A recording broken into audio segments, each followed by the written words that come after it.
সবই তো শুনলে বৈদ্য, এবার বলো এই পাচনের বিকল্প কোনো পাচন হবে কিনা। মহারাজ তো তোমার এই পাচন মুখে দিতে চাইছেন না। মহারাজ যে পাচন খাওয়া নিয়ে এমন শিশুসুলভ আচরণ করবেন সেটা তো আমি আগে বুঝতে পারিনি। ঠিক আছে গোপাল, তুমি বসো। হ্যাঁ, আমি দেখছি বিকল্প কিছু বানাতে পারি কিনা। আচ্ছা।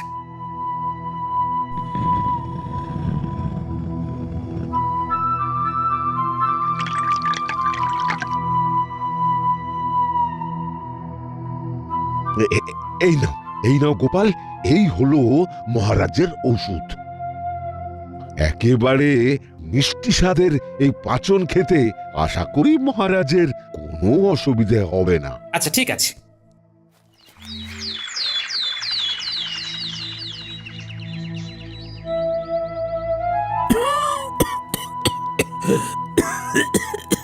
রাজবৈদ্য, কেমন দেখছো? মুখে বেশ ভালোই ঠান্ডা লেগেছে, সারতে বেশ কিছুদিন সময় লাগবে। তাই নাকি? তা ভয়ের কিছু নেই তো? না, ভয়ের তেমন কিছু নেই, তবে ওনার একটু সেবা শুশ্রূষার প্রয়োজন আছে। শরীরটা ভীষণই দুর্বল। ও বাবা, এই মুহূর্তে তো রানীমাও ওনার বাবার বাড়ি গিয়েছেন। রানীমাকে খবরটা পাঠাতে হবে। আমি আমি আমি দেখছি কি করা যায়। গোপাল গোপাল, এখন মহারানীকে আমার এই অসুস্থতার খবরটা দিও না। মানে ঠিক আছে মহারাজ, আপনি যখন বলছেন তখন দেব না, কিন্তু আপনি এভাবে অসুস্থ, আপনার দেখাশোনার জন্য তো একজনকে দরকার মহারাজ। মহারাজ অসুস্থ, এই সুযোগটাকে কাজে লাগিয়ে রাজ্য রাজকোষ সমস্ত কিছু ধীরে ধীরে হাতিয়ে নিতে হবে। এর জন্য মহারাজকে কিছুতেই সুস্থ হতে দেওয়া যাবে না। তাই আমাকেই মহারাজের দায়িত্বটা নিতে হবে। আমি মহারাজের কাছে থাকবো, আমি ওনার সেবা করব। আরে মন্ত্রী, না, তোমার থাকার প্রয়োজন নেই। খুব আছে, এ বিষয়ে আপনার কোনো কথা আমি শুনবো না মহারাজ। ব্যাপারটা কি? মন্ত্রীমশাই হঠাৎ করে মহারাজের অসুস্থতা নিয়ে এতটা চিন্তিত দেখাচ্ছেন কেন? কোনো তো একটা ব্যাপার আছেই। আচ্ছা ঠিক আছে মন্ত্রী, তুমি যখন থাকতে চাইছো তো থাকো। গোপাল, মন্ত্রী আমার সাথে থাকুক, বুঝলে? আচ্ছা মহারাজ, আপনার যেমন ইচ্ছে। দাও রাজবৈদ্য, আমাকে সমস্ত ওষুধ বুঝিয়ে দাও তো, বুঝিয়ে দাও। ওষুধ বলতে তো এই একটাই পাচন রয়েছে, এটাই সকাল বিকাল আর সন্ধে করে 1 চামচ করে খেতে হবে। ও আচ্ছা। নিন মহারাজ, বড় করে হাঁ করুন তো দেখি।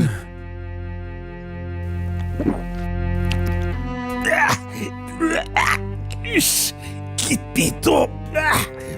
তেতো হলেও খেতে তো হবে মহারাজ, এটাই আপনার শরীরটাকে সুস্থ করে তুলবে। সারাদিনে 3 বার করে কিন্তু খেতেই হবে।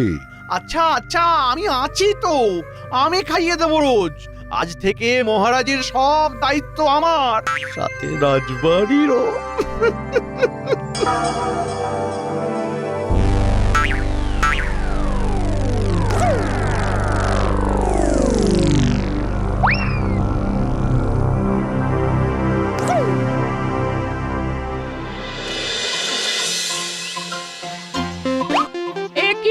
তুমি আবার করে ওই কেচে তুলে রাখা মার দেওয়া ফতুয়াটা পড়ছো কেন? এই একটু রাজবাড়ি যাব আর কি। রাজবাড়িতে এখন? ও, তোমাকে তো বলাই হয়নি, মহারাজের শরীরটা খুব খারাপ, বুঝলে? একেবারে দুর্বল হয়ে পড়েছেন। কি বলছো? সেটাই। ঠিক আছে, আমি আসছি, বুঝলে?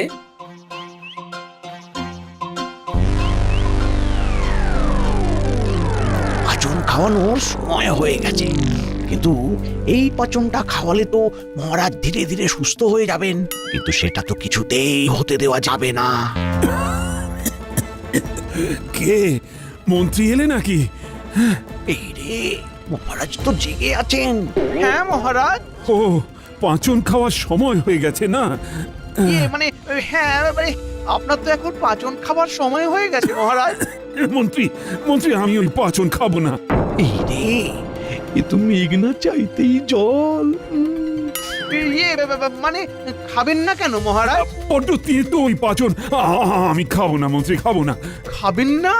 না, ঠিক আছে, আপনার ভালো না লাগলে আপনি খাবেন না। না মানে আরে আরে কত কাশি হয়েছে, আস্তে আস্তে আস্তে। আচ্ছা আচ্ছা, আমি বরং এক কাজ করি, আপনার জন্য একটু ডাবের জল নিয়ে আসার ব্যবস্থা করি মহারাজ। ডাবের জল খেলে দেখবেন আপনার খুব ভালো লাগবে, ঠান্ডাটা আরো ভালোভাবে বুকে বসে যাবে। কি বলছেন মন্ত্রী মশাই? মহারাজের ঠান্ডা লেগেছে আর উনি এই ভর সন্ধ্যেবেলা ডাবের জল খাবেন? হ্যাঁ,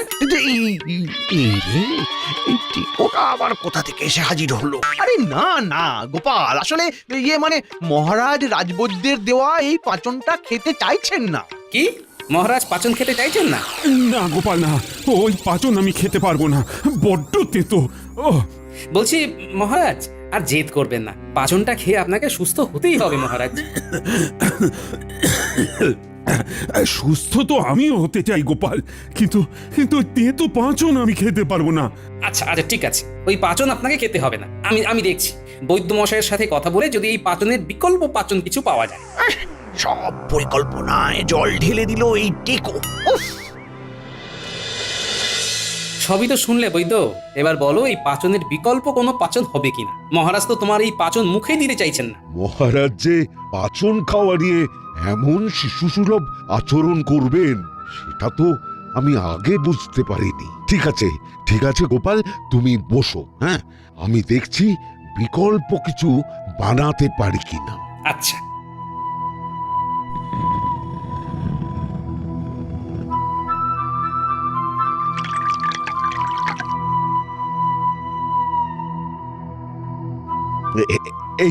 এই নাও গোপাল, এই হলো মহারাজের ওষুধ। একেবারে মিষ্টি স্বাদের এই পাচন খেতে আশা করি মহারাজের কোনো অসুবিধে হবে না। আচ্ছা ঠিক আছে মহারাজ, নিন এইবার এই পাচনটা খেয়ে নিন। মানে চিন্তা নেই মহারাজ, এতে আর তিতকুটে ভাব নেই। নিন মহারাজ, বড় করে হা করুন দেখি।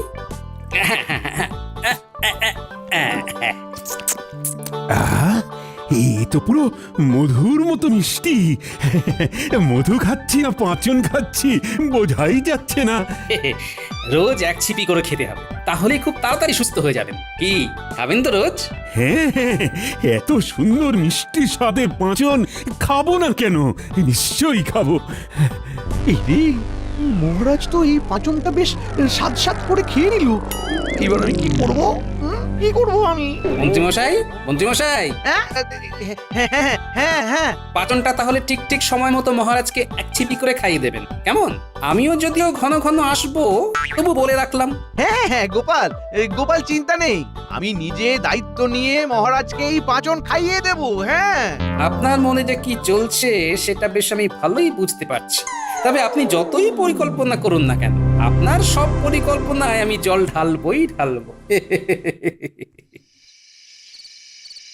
ওই পাঁচনটা কিছুতেই মহারাজকে খেতে দেওয়া যাবে না। যেভাবেই হোক ওই পাঁচনটা আমাকে সরিয়ে ফেলতেই হবে। কিন্তু কি করব? পেটি শিশি থেকে অর্ধেকের বেশি পাঁচন ফেলে দিতে হবে, আর তারপর যাতে কেউ বুঝতে না পারে তার জন্য সমপরিমাণ জল মিশিয়ে দিতে হবে। হ্যাঁ, তাহলেই পাঁচনের সমস্ত গুণাবলী নষ্ট হয়ে যাবে আর কেউ বুঝতেও পারবে না। যাই তাড়াতাড়ি কাজটা সেরে ফেলি, যাই। মহারাজ ঘুমোচ্ছেন, এটাই সুযোগ, কাজটা তাড়াতাড়ি সেরে ফেলতে হবে। পাঁচনের শিশিটা কোথায় গেল?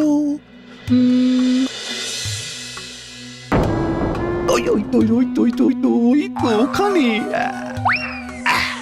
এইবার এই পাঁচনটা অর্ধেকের বেশি ফেলে দিতে হবে। কি সুন্দর গন্ধ শুনেই মনে হচ্ছে দারুণ খেতে হবে। একটু চেখে দেখি তো।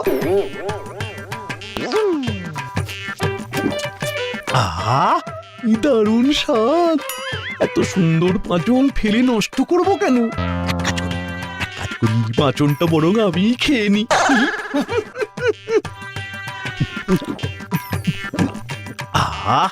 পাঁচন না তো যেন অমৃত। এইবার তাড়াতাড়ি জলটা মিশিয়ে দিতে হবে।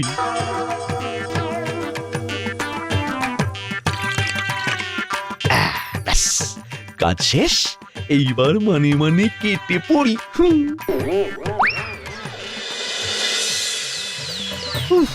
বাবারে, পেটটা কি মোচড় দিচ্ছে। উফ, মনে হচ্ছে মাঠে যেতে হবে। ওরে বাবারে, মনে হচ্ছে এখানেই হয়ে যাবে, এখানেই। তাড়াতাড়ি যাই। ওরে বাবারে। মহারাজ, আরে গোপাল যে, এসো এসো। কেমন আছেন এখন? এখন একটু ভালো আছি।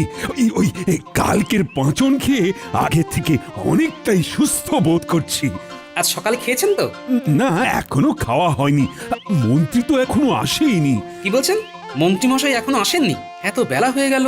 মন্ত্রীমশাই সঠিক সময় পাচনটা খেতে বলেছেন। কি যে করেন না মন্ত্রীমশাই, এই জন্য আমি কারোর উপর ভরসা করতে পারি না। দাঁড়ান মহারাজ, আমি আপনাকে পাচনটা দিচ্ছি।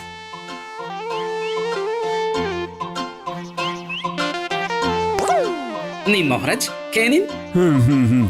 ভাগ্যেশ আমি এসেছিলাম, না হলে তো আজ সকালে আপনার পাচনটা খাওয়াই হতো না। কি হয়েছে মহারাজ? গোপাল, এ পাঁচনটা কেমন যেন পানসে লাগছে। পানসে লাগছে? কিন্তু কালকেই তো বললেন মধুর মতো মিষ্টি স্বাদ। হ্যাঁ, কাল তো তাই লাগলো, আজ একেবারে পানসে লাগছে। সত্যি তো, পাচনটা তো অনেক পাতলা মনে হচ্ছে। তাহলে কি কোনো কারণে পাচনটা নষ্ট হয়ে গেছে? কি জানি। না না না, এমন তো হবার কথা না। ঠিক আছে, আপনি বসুন, আমি বরং একবার পাচনটা বৈদ্যমশাইকে গিয়ে দেখিয়ে আসি।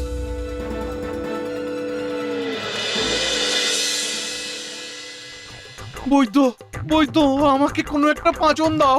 সকাল থেকে 6 বার মাঠে গেছি। উফ, এতটুকু সময়ের মধ্যে 6 বার হয়ে গেছে। আচ্ছা, কাল রাতে কিছু উল্টো পাল্টা খেয়েছিলেন নাকি? মানে আরে, লজ্জা পেয়ে লাভ নেই, বলে ফেলুন।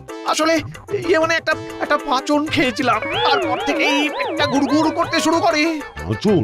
হ্যাঁ, কোন পাচন খেয়েছেন? আরে পাঁচন খেয়েছি এইটুকু শুনলে তো এত কথার কি আছে? দাও তাড়াতাড়ি ওষুধ দাও। পেটের ভিতরটা মোচড় দিয়ে উঠছে। ওরে বাবাই, আমার মনে হয় যেতে হবে। ঠিক আছে, দাঁড়ান।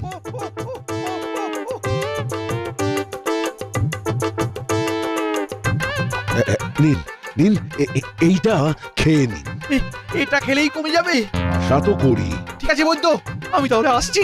আর না কমলে কিন্তু আবার আসতে হবে।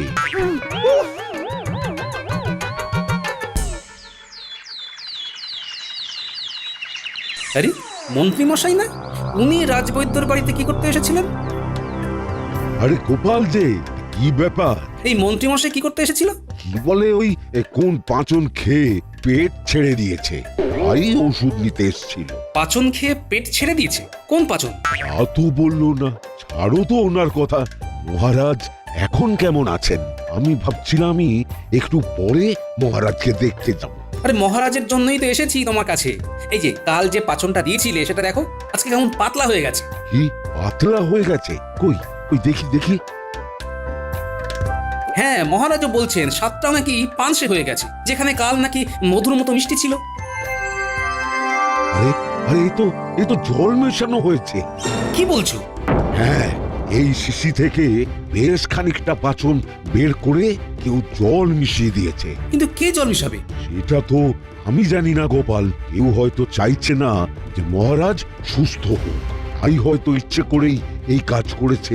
আচ্ছা, দাঁড়াও, আমি তোমাকে মহারাজের জন্য আরো একটা পাচন বানিয়ে দিই। আচ্ছা রাজবৈদ্য, আমাকে একটা কথা বলো তো, মহারাজকে তুমি যে পাচনটা তৈরি করে দিয়েছিলে সেটা যদি অন্য কেউ বেশি পরিমাণে খেয়ে ফেলে, তাহলে কি কোনো রকম সমস্যা হবে?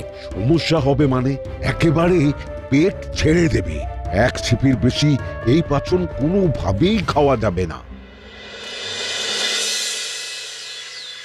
কি বলছো গোপাল? আমার পাঁচনে কেউ জল মিশিয়েছে? আগে হ্যাঁ মহারাজ, রাজবৈদ্য তাই তো আপনার জন্য নতুন করে পাচন বানিয়ে দিল। কিন্তু কে এই কাজ করতে পারে? জানি না মহারাজ, তবে যেই কাজটা করেছে কাল রাতেই করেছে। রাতে এমন কাজ কে করলো? মন্ত্রীটাও তো আজকে এলো না। কি যে হচ্ছে! মহারাজ, মন্ত্রীমশাইয়ের কোনো এক বিশেষ পাচন খেয়ে পেট খারাপ হয়েছে, তাই উনি রাজবৈদ্যর কাছে ওষুধ আনতে গিয়েছিলেন। মন্ত্রীর আবার কি হলো? জানি না, তবে রাজবৈদ্য বলল আপনার এই পাচনটা কেউ যদি ভুল করেও এক ছিপির বেশি খেয়ে ফেলে তাহলে তার পেটের অবস্থা বেহাল হয়ে যাবে। আচ্ছা মহারাজ, আমাকে একটা কথা বলুন তো, কাল রাতে আমি চলে যাবার পর মন্ত্রীমশাই কি এখানেই ছিলেন? হ্যাঁ, এখানেই তো ছিল। তারপর আমি ঘুমিয়ে পড়লাম। কখন যে চলে গেছে তারপর আমি ঠিক জানি না গোপাল। কাল রাতে আপনার পাচনে কেউ একজন জল মেশালো, আর আজ সকালে কোনো এক বিশেষ পাচন খেয়ে মন্ত্রীমশাইয়ের পেট খারাপ হলো। সবকিছু কোথাও যেন মিলে যাচ্ছে মহারাজ। তাহলে কি মন্ত্রী? কি হয়েছে মহারাজ? এইভাবে আপনার অসুস্থ শরীর নিয়ে সবাইকে আবার ডেকে পাঠালেন কেন? কারণ আছে মন্ত্রী। আজকে তোমাদের এখানে ডাকার একটাই কারণ। কি ব্যাপার? মহারাজকে দেখে মনে হচ্ছে খুব রেগে আছেন। ঘটনাটা কি? কাল রাতে তোমাদের মধ্যে কেউ একজন আমার পাঁচনে জল মিশিয়েছিল, যাতে ওই পাঁচনের গুণাবলী নষ্ট হয়ে যায়। পাচনে জলের ব্যাপারটা মহারাজ কিভাবে বুঝে গেলেন? না না না না, ব্যাপারটা সামাল দিতে হবে। তোমাদের মধ্যেই কেউ একজন এই কাজ করেছে। না না মহারাজ, আমরা কিচ্ছু করিনি মহারাজ। মহারাজ, আমার মনে হয় আপনার কোথাও ভুল হচ্ছে। কেউ কেন আপনার পাচনে জল মেশাবে? কোনো ভুল হচ্ছে না মন্ত্রী। রাজবৈদ্য নিজে বলেছে আমার পাঁচনে জল মেশানো হয়েছে। ওহো, তাই নাকি? তাহলে এই প্রহরীদের মধ্যেই কেউ একজন করেছে। হ্যাঁ, এই এই এই বল, কে করেছিস? বল মহারাজ। মহারাজ, আমাকে একদিন সময় দিন, আমি নিজে দোষীকে খুঁজে বের করব। কে করেছে সেটা জানার জন্য তোমাকে আর কষ্ট করতে হবে না মন্ত্রী। গোপাল, প্রণাম সাধু বাবা, প্রণাম। ইনি কে মহারাজ? মন্ত্রীমশাই, ইনি হলেন ভুবানন্দ বাবা। ইনি ভূত ভবিষ্যৎ সব বলে দিতে পারেন। বাবা, বাবা আপনি কিছু একটা করুন বাবা। এই রাজপ্রাসাদের মধ্যে কেউ আমার ক্ষতি করতে চাইছে। আমার সেবা যত্নের দায়িত্বে ছিল মন্ত্রী আর রাজবাড়ির প্রহরী, আর কর্মচারীরা সব সময় তো এই বাড়িতেই থাকে। তাহলে তাদের মধ্যেই কেউ আপনার ক্ষতি চায়, এটা নিশ্চিত হওয়া গেল। একজন আছে যে মহারাজের ক্ষতি চায়। বাবা, আপনি তো সব জানেন, এবার আপনিই পারেন ওই দোষীকে আমাদের সামনে এনে দিতে। এই যে, ধরা পড়ে যাবো নাকি? টিং টিং ছট ফট হা হা হা হা হা হা হা।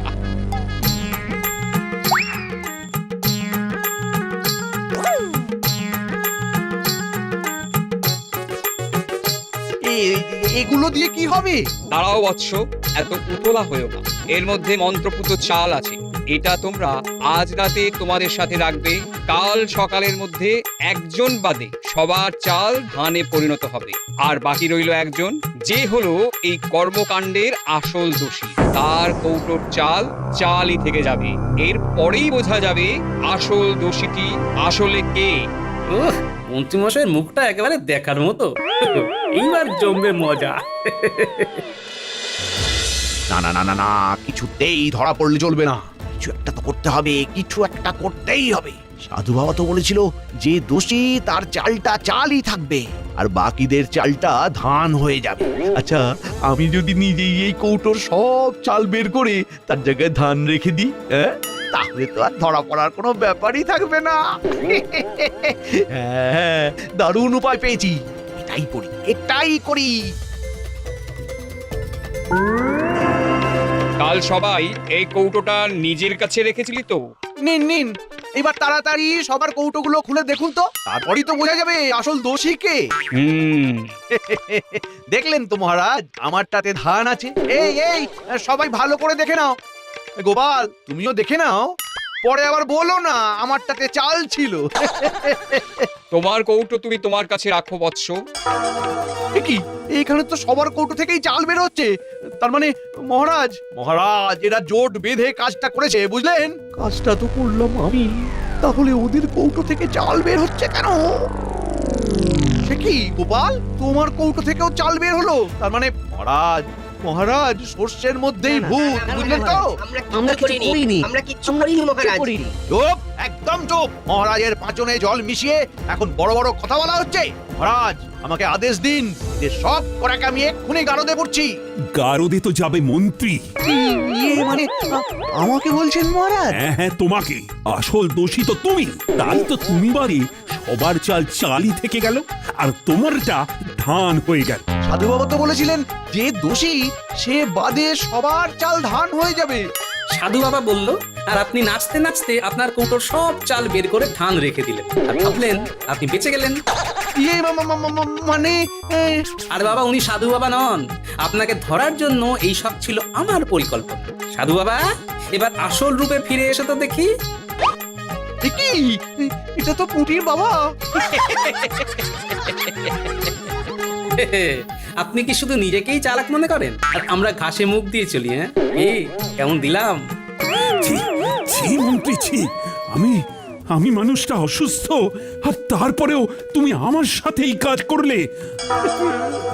আমাকে ক্ষমা করে দিন মহারাজ, আমি আসলে লোভে পড়ে পাঁচনটা খেয়ে ফেলেছিলাম। আমাকে ক্ষমা করে দিন, এমন ভুল আর হবে না মহারাজ, এমন ভুল আর হবে না। প্রতিবার তো তোমার একই নাটক, সবকিছু করার পর কান্নাকাটি করে ক্ষমা চাওয়া, আর আমিও তোমাকে ক্ষমা করে দিই, কিন্তু এইবার ওটি হবে না। তোমাকে একটা শাস্তি পেতে হবে, আর শাস্তিটা হলো এই মাসে যত প্রহরী আছে তাদের সবার বেতন তোমাকে দিতে হবে। এই কি বলছেন মহারাজ? আমি সাধারণ মন্ত্রী, আমি এত অর্থ কোথায় পাবো? কেন, এতদিন ধরে রাজবাড়ি আছেন আর আপনার যা হাত যশ, তাতে নিশ্চয়ই আপনি রাজকোষ থেকেও মোহর সরিয়েছেন। সেটাও ঠিক, যে আমার এত বড় ক্ষতি করতে চায় সে তো চুরিও করতে পারে। এই প্রহরী, এক্ষুনি গোনাগুনতি শুরু করো।